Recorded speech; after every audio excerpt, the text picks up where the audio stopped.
There are forces of good and forces of evil at work in the world today. What are these forces? Who is responsible for the good? And who is responsible for the evil? Richard Schaff talks about current events which are rarely discussed by the mainstream media, events that affect us all. This program seeks to identify, to inform, and to equip the believer for what's ahead.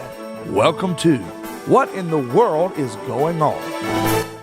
This is What in the World is Going On. I'm your host, Richard Schaff. Program sponsored by Lincoln Log Homes. We're pro-Christian, pro-American, pro-life, pro-Second Amendment, and here by the grace of God. Start off with a word from our sponsor, Lincoln Log Homes. You know, folks, we are certainly living in uncertain times. But this isn't the first time that most of us have gone through this, particularly those of us with a few years on us. We know, most of us anyway know, that in our hearts, this too shall pass. We as a nation are made up of a strong people. That's been proven over these many years. I remember World War II, and I remember the day the Japs bombed the hell out of our forces in Pearl Harbor. Since then, I had a chance to visit Pearl Harbor. As an adult, I went out in the bay there, went on the U.S. Arizona, sunk to the bottom, along with several other of our ships. They have a little platform as part of the structure of the top of the Arizona where you can go out on it and have a ceremony, pray. Hundreds of our men are still entombed there. Then we had Korea, Vietnam. We know the discord in Vietnam, don't we? And we sure all remember 9/11. We Americans, when we had to, we fought back and we stayed strong. I believe we will again. No bug from China is going to get us down and keep us down. Not on our watch anyway, is it, folks? One of the reasons we are as a nation a free people has always been that we could overcome and remain strong. Because as individuals and our actions, our businesses stayed strong and they adjusted. And we find that we're too proud to be defeated. Hey, do you remember Lee Iacocca and Chrysler? Back 30, 40 years ago, Chrysler was about to go broke. They were having all kinds of problems. In fact, they'd just gotten a government loan. I think it was the largest loan from the government to a business at that time. By the way, they paid it back. And Lee Iacocca went on radio and he went on television as personal salesman for Chrysler and kept them from going bankrupt. Just an example of why we're still a strong nation. Well, we at Lincoln Log Homes are also proud of our record. The adjustments that we have made and are still making today. Yeah, uncertain times now. Yes, we don't know what's going to happen for the next 30 days, 60 days. And that's why right now, in all 50 states through our dealer organization, and personally from our home office, Lincoln Log Homes is offering discounts below dealer cost. And we guarantee to hold those prices for 3 full years. That's because times are uncertain, and we recognize you don't know what's going to happen for the next year or two maybe. But we'll guarantee to hold our price even if we have a cost increase. Yep. And that discount is below dealer cost. In fact, it's back to 2013 pricing.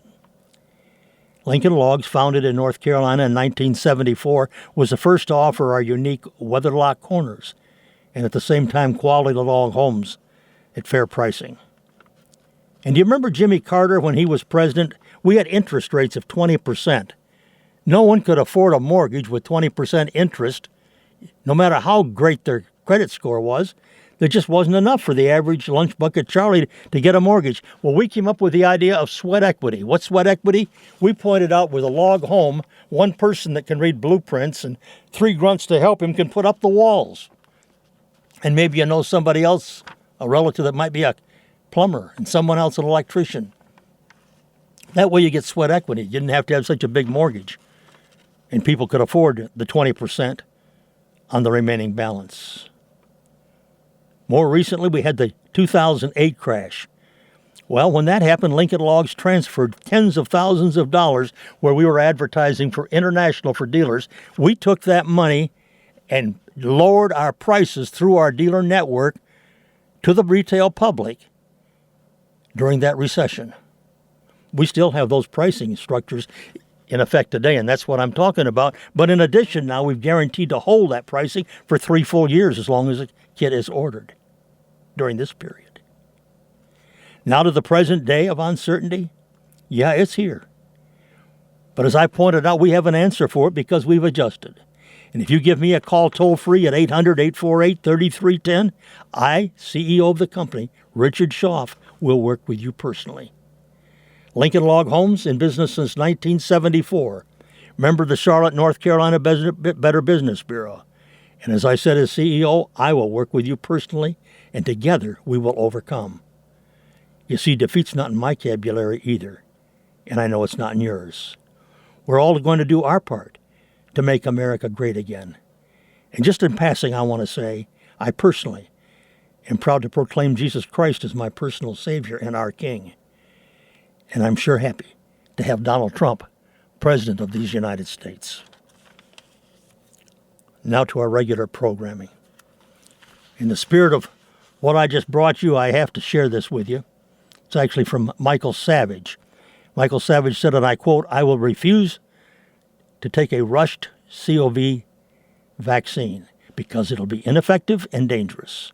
Highly accredited doctor and talk radio titan Michael Savage took a strong stance on the topic of a potential COVID-19 vaccine. He stated that he would refuse to take such a vaccine if it was rushed into production.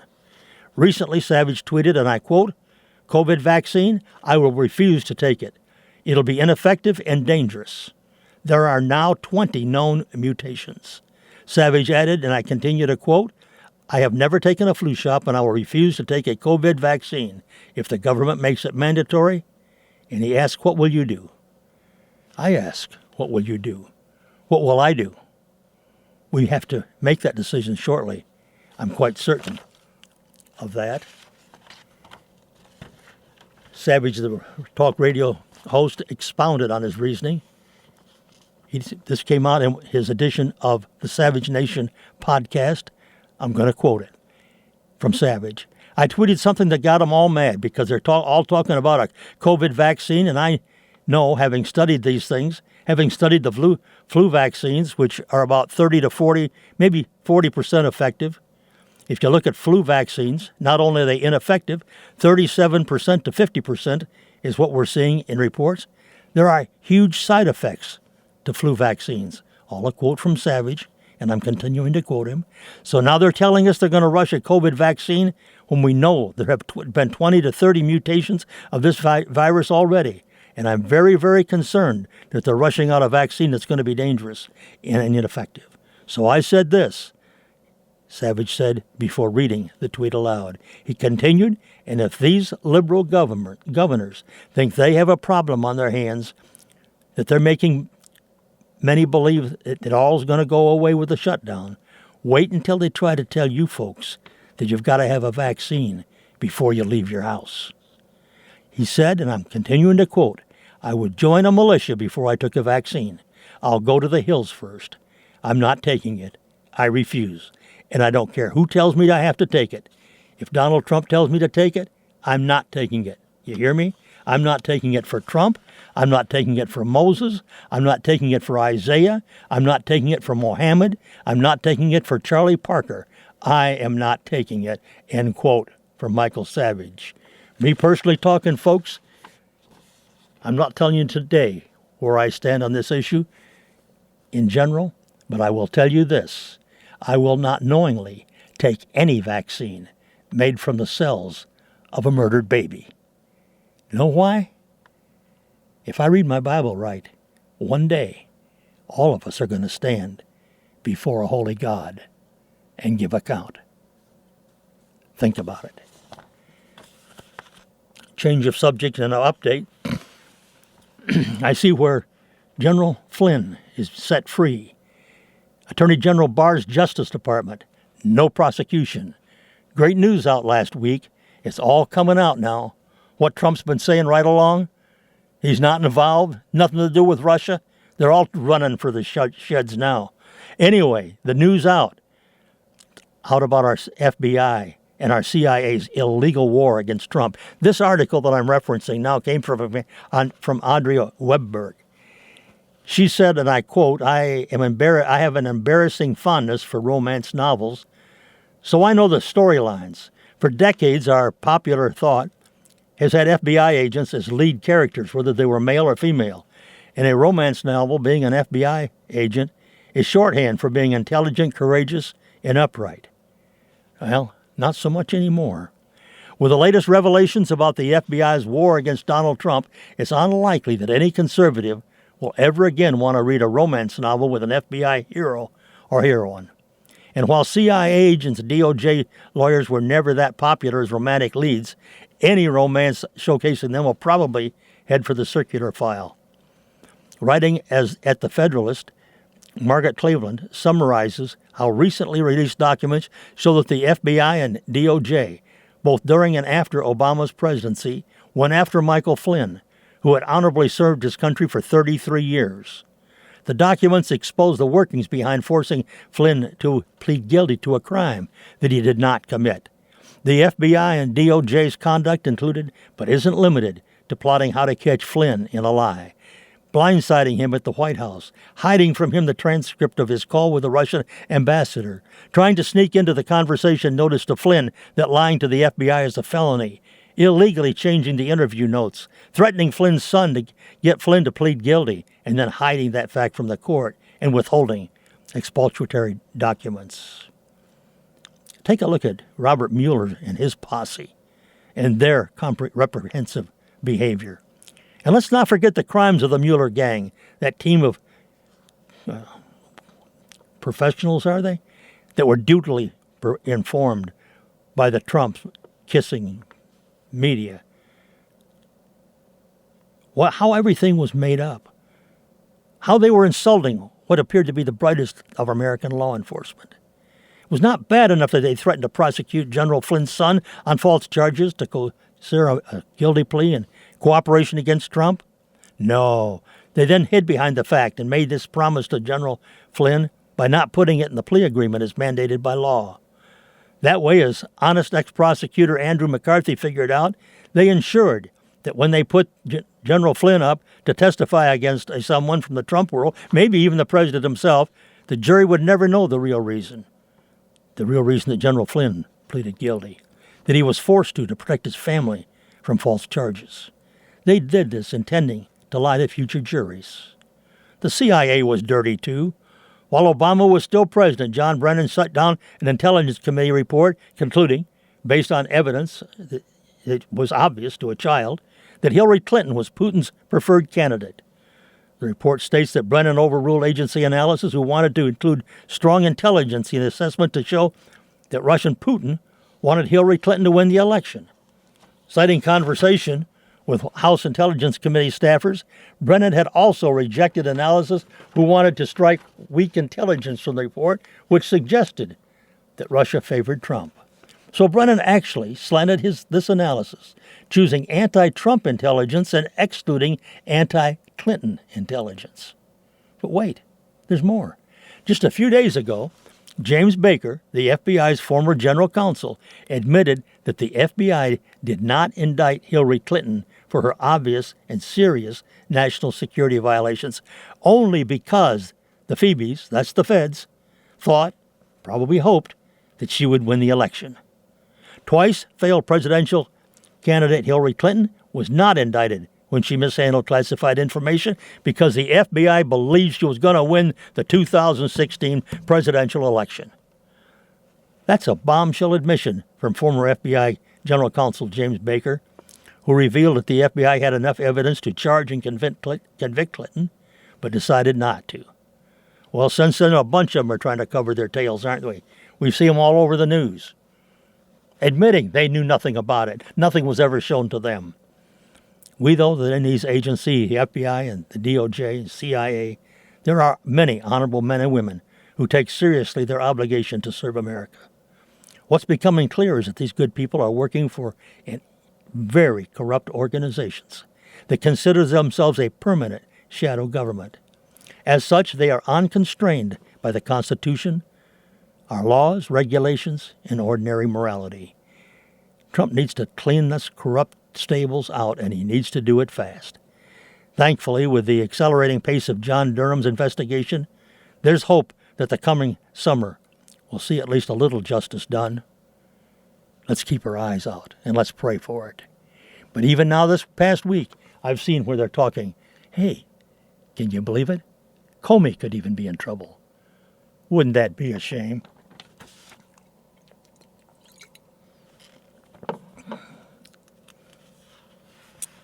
I like Franklin Graham.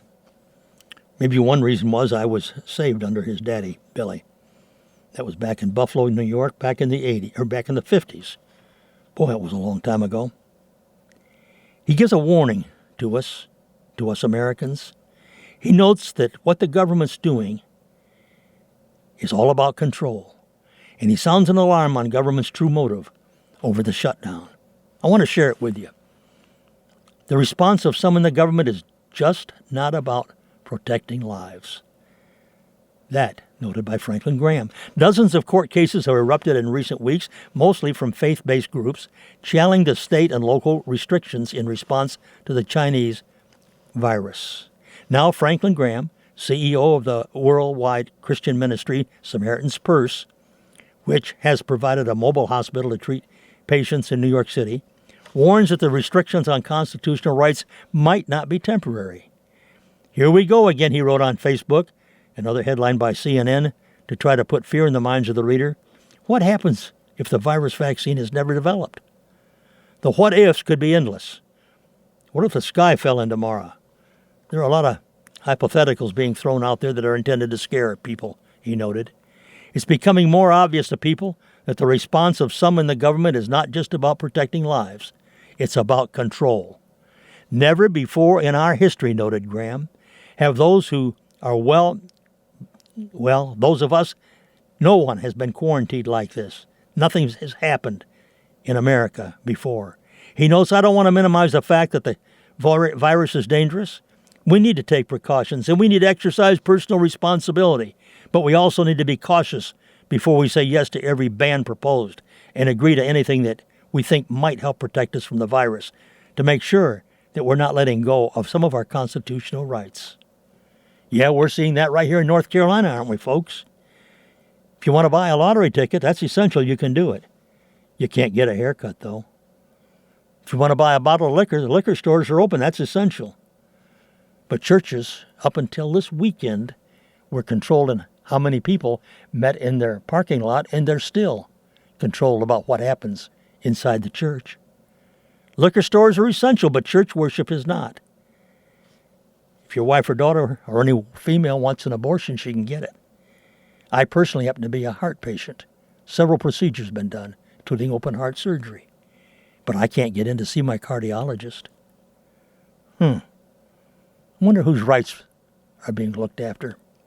Our response to the coronavirus pandemic would greatly affect our future and our freedoms, he said. And I think it's affecting us even now. The CNN article that caught his attention was headlined, What Happens If the Virus Is Never Developed? It's happened before. It speculates about another worst-case possibility that no vaccine is ever developed. The article states instead of wiping out COVID-19, societies may instead learn to live with it.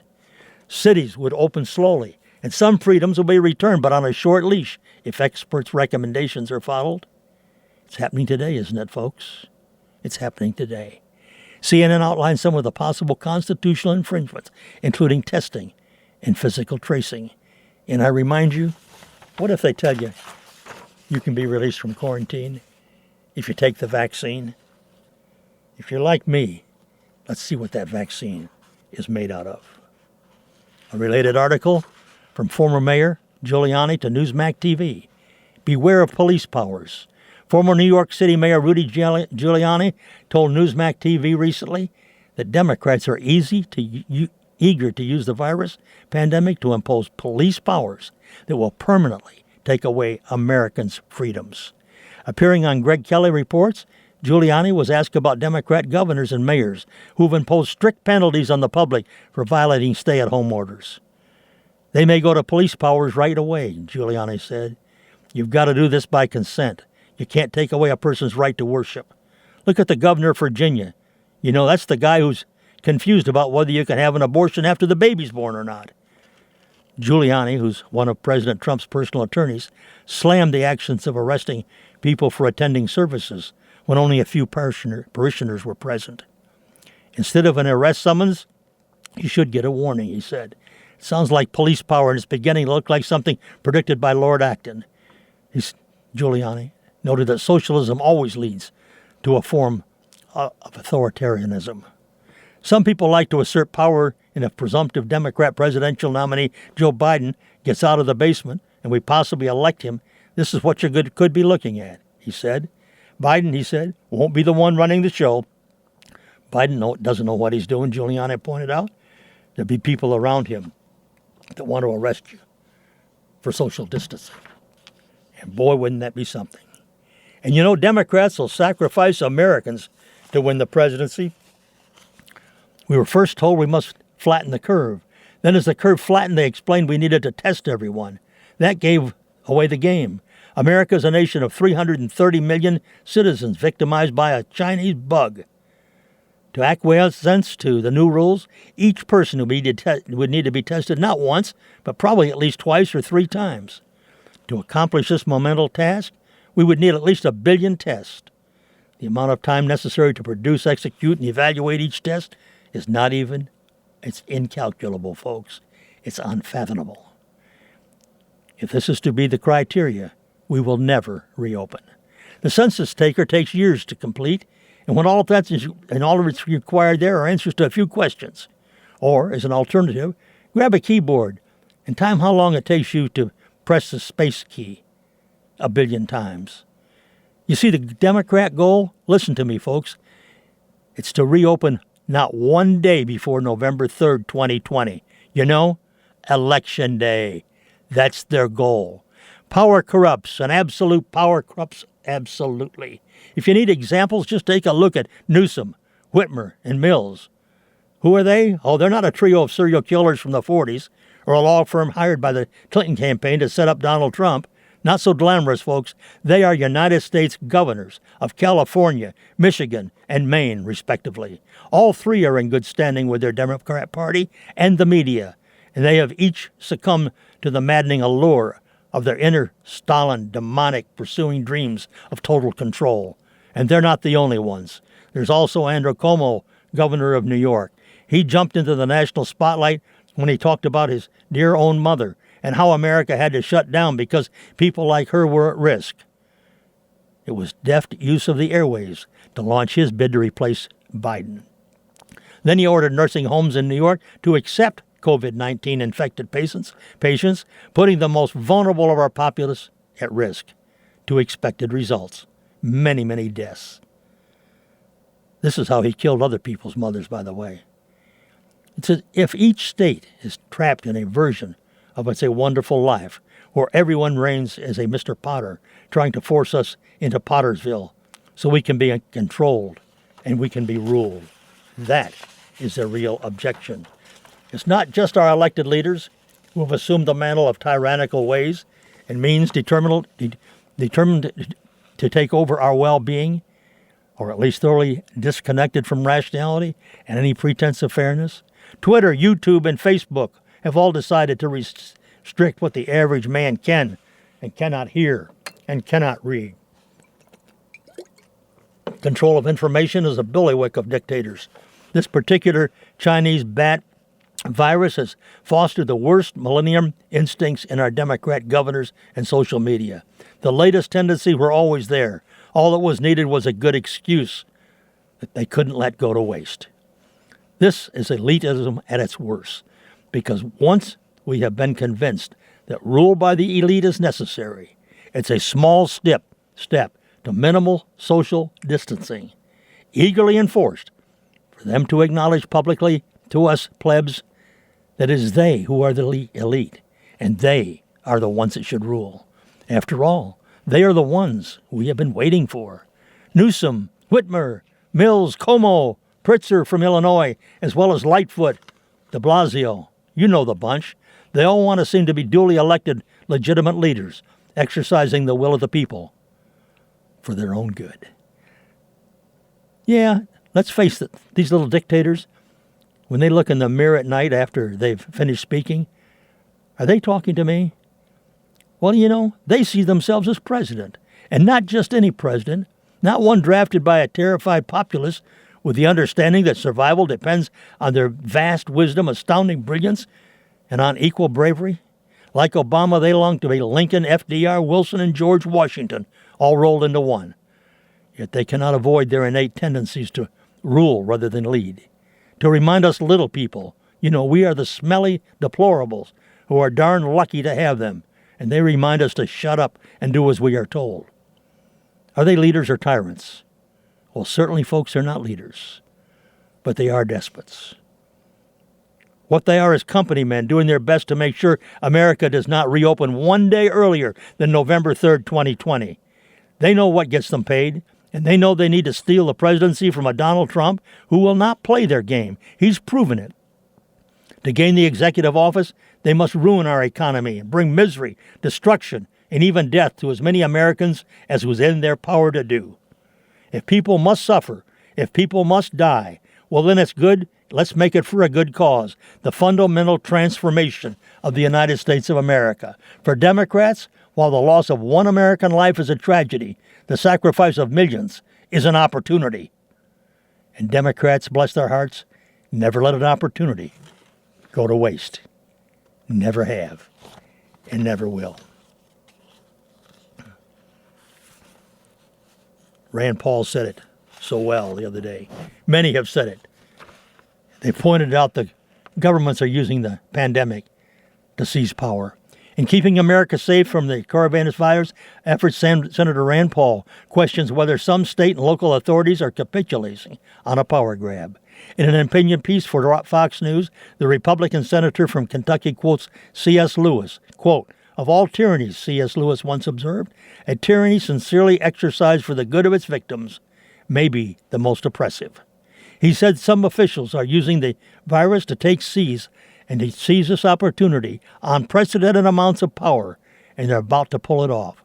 I actually support the concept of states taking the lead in responding to the pandemic, Rand noted, and I applaud President Trump for following this approach as he focuses on broader federal controls that no state can do on its own.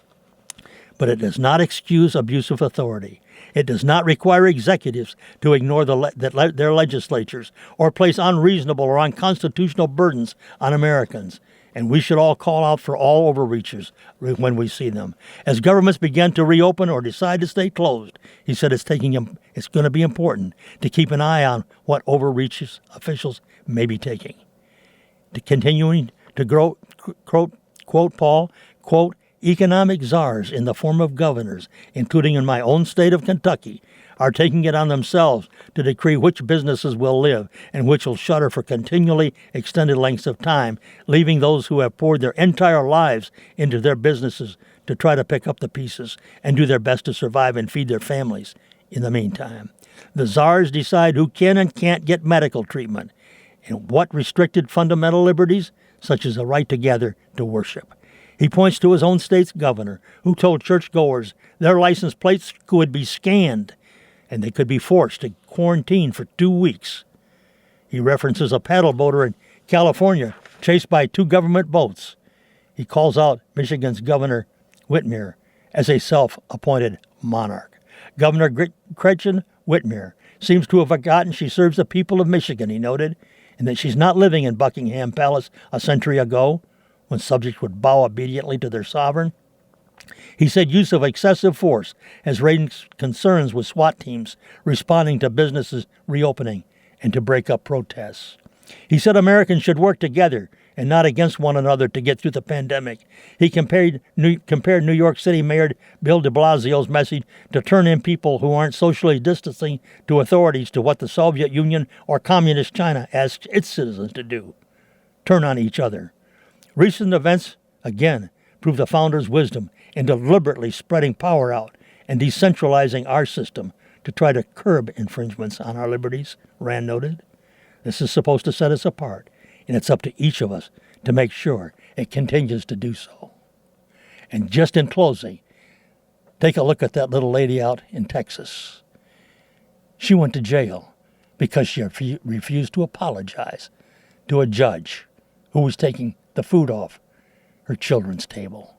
The results were good. It was another bit of good news last week, and we can have more good news. But folks, we're going to have to take a stand. And let's take a stand when necessary. Let's protest where we need to protest, and let's remember to remain faithful in our prayers for our nation. Goodbye until next week.